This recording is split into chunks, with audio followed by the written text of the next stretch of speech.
Assalamualaikum warahmatullahi wabarakatuh. Waalaikumsalam warahmatullahi wabarakatuh. Perkenalkan, saya Dewi Sudaryanti dari prodi S1 Akuntansi dengan NIM 23110027. Nah, di sini saya akan menjelaskan tentang perusahaan jasa dan perusahaan dagang.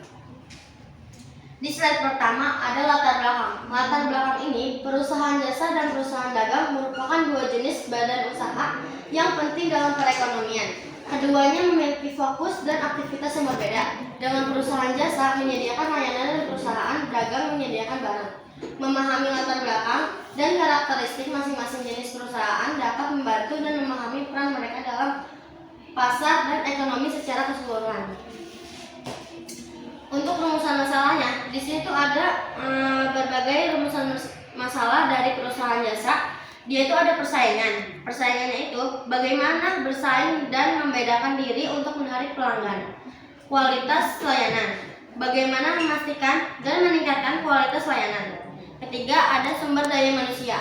Di sini tuh ada bagaimana merekrut, melatih, dan mempertahankan karyawan yang berkualitas. Dan perusahaan dagang, dia ada manajemen rantai pasokan. Di sini tuh dia ada bagaimana mengoptimalkan rantai pasokan dan membangun hubungan dengan pemasok. Dan kedua ada manajemen persediaan. Di sini dia ada bagaimana menentukan tingkat persediaan yang optimal dan mengenai barang yang rusak atau kadaluarsa. Yang ketiga ada pemasaran dan penjualan. Bagaimana menjangkau atau target pasar dan mempromosikan produk secara efektif. Dan di sini ada perbedaan perusahaan dagang dan perusahaan jasa. Perusahaan dagang dan perusahaan jasa adalah dua jenis bisnis yang umum dijumpai dalam dunia ekonomi.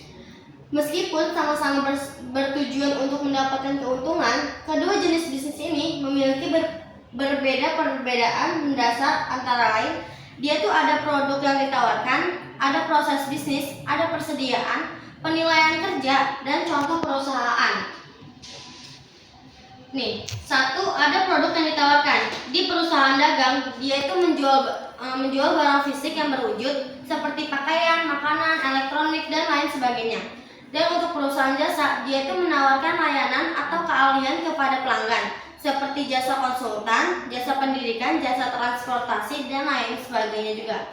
Dan di sini tuh ada proses bisnis juga dari perusahaan dagang. Di proses bisnis ini memiliki barang dari pemasok, kemudian menjualnya kembali kepada pelanggan dengan harga yang lebih tinggi. Dan untuk perusahaan jasa, dia itu menyediakan layanan atau keahlian kepada pelanggan dengan menggunakan sumber daya manusia, peralatan, dan teknologi yang dimilikinya. Dan di sini juga ada persediaan. Persediaannya itu untuk perusahaan dagang, dia membutuhkan persediaan barang yang cukup untuk memenuhi permintaan pelanggannya. Dan untuk perusahaan jasa tidak membutuhkan persediaan barang karena produk yang ditawarkan adalah layanan atau keahliannya.